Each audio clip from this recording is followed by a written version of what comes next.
మాట్లాడుతున్నారు లైవ్ ద్వారా చూద్దాం. ఈ ప్రజల ముందుకు తీసుకొచ్చి ఏ రకంగా మనము రానున్న 5 సంవత్సరాలలో చాలా ఐడియాలజికల్ ఇష్యూస్ కూడా ఉన్నాయి, అడ్మినిస్ట్రేటివ్ ప్రామిసెస్ కూడా ఉన్నాయి. అవన్నిటి విషయంలో కిషన్ రెడ్డి గారు కాసేపట్లో మాట్లాడతారు. కాబట్టి కాంగ్రెస్ పార్టీ పరిస్థితి ఇటువంటి దిగజారిపోయిన రాజకీయాలు చేస్తుందని వాళ్ళ క్యాండిడేట్లు కూడా సరిగ్గా దొరుకుతలేదు. ఇవాళ వాళ్ళ క్యాండిడేట్లు కూడా సరిగ్గా దొరుకుతలేదు. చాటన్ వీడి అంటుండే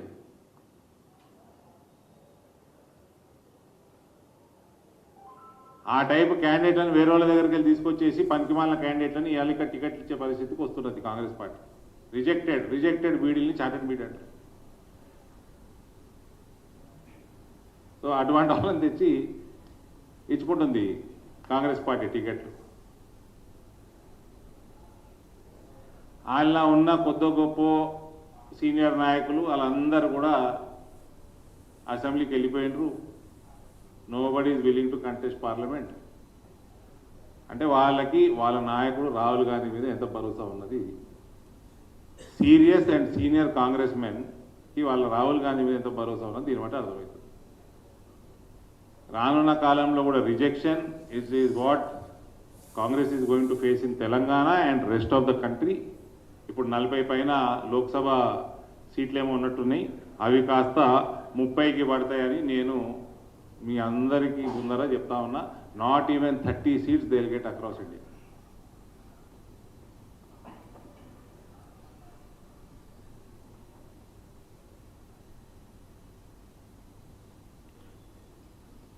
ట్యాపింగ్ బెదిరింపులు, ఏమైనా ట్యాపింగ్ చేస్తే రుజువులు ఉంటే పెట్టి జైలు వేసేది ఉంటే వేసేయి. బెదిరించి ఏం చేస్తున్నావు? బెదిరించి అదేం పబ్లిక్ ఇష్యూవా? నీ 6 గ్యారెంటీల విషయం మాట్లాడు, నీ అడ్మినిస్ట్రేషన్ విషయం మాట్లాడు. అది పబ్లిక్ ఇష్యూ ఏం కాదే. ట్యాపింగ్లు రోజు పొద్దున్న లేస్తే ట్యాపింగ్లు.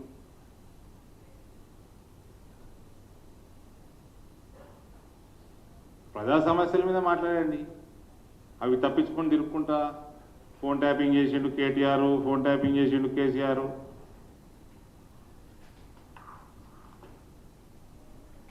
చేస్తే మరి నువ్వేం చేస్తావు? చేయాలని. నిన్న కూడా ఏదో మీరు ఏమైనా ఉంటే ప్రశ్నలు అడగండి. నిన్న కూడా ఆప్కి అదాలతలు ఏమేమో మాట్లాడిండు రేవంత్ రెడ్డి గారు. అది ఏమేమి మాట్లాడుతున్నాడో ఏందో. నాకు ఆప్కి అదాలత్ నేను 2 దశాబ్దాలను చూస్తానేమో. ఫస్ట్ టైం కామెడీ షో లెక్కనే ఉంటుంది. అది ఫస్ట్ టైం కామెడీ షో లెక్కనే ఉంటుంది.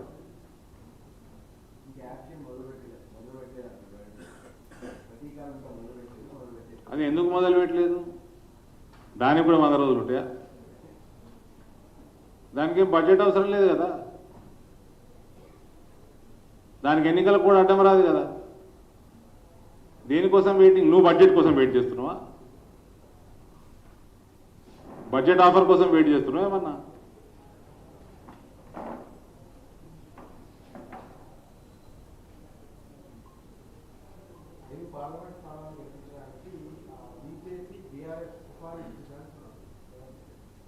బీజేపీ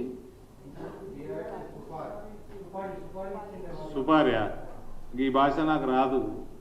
ఈయన పొద్దున ఒక ల్యాండ్ మీద వాడు సాయంత్రం సెటిల్మెంట్ చేసుకుంటా అన్న పేరు ఉంటుండే. రేవంత్కి అదే పేరున్నది.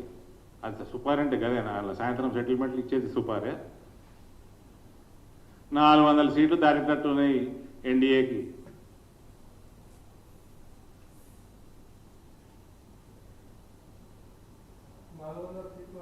చాలా జాగాలలో బీఆర్ఎస్ కాంగ్రెస్ కలిసి పెడుతున్నాయి క్యాండిడేట్లని పుకార్లు ఉన్నాయి బయట. నువ్వు ఈ కుల పోని పెట్టు, నేను ఈ కుల పోని పెడతా, అట్ట పుకార్లు ఉన్నాయి.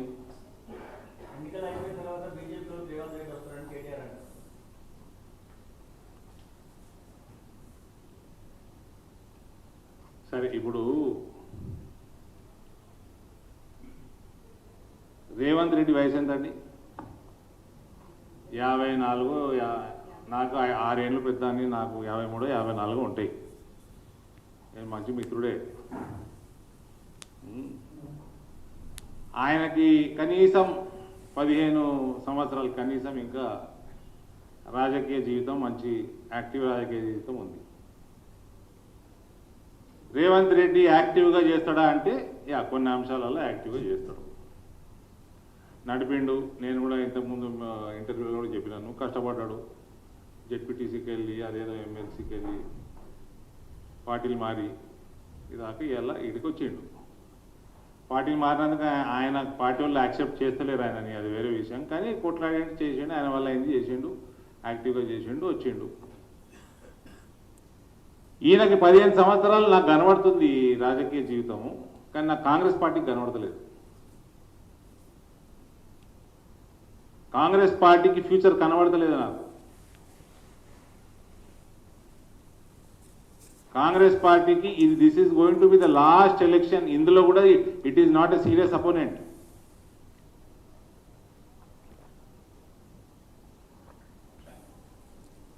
రేవంత్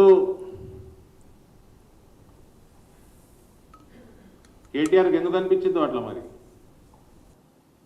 ఎందుకు అనిపించిందో అట్లా అది కూడా చెప్తే బాగుండు కేటీఆర్. రేవంత్ గిన బీజేపీలోకి వస్తా అంటే as a friend I will welcome, I will recommend.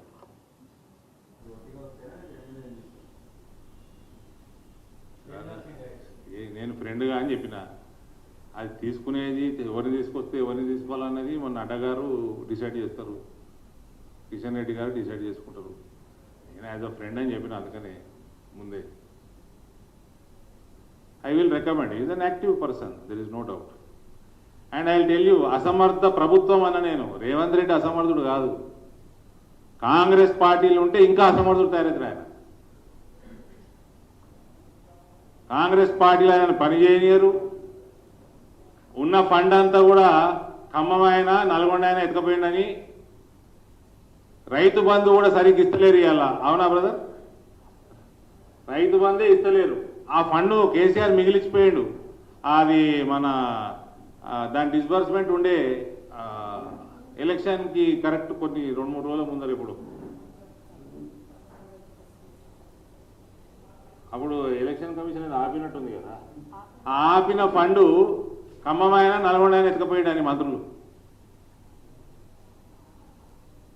ఇలా 6 గ్యారంటీలకు పనికొస్తుండే కదా ఫండ్, రైతు బంధుకు పనికొస్తుండే కదా. అందుకే చెప్తున్నా, రేవంత్ అసమర్థుడు అంటే ఎవరు నమ్మరండి. నేను బీయింగ్ ఇన్ అపోజిషన్ సమర్థుడు కానీ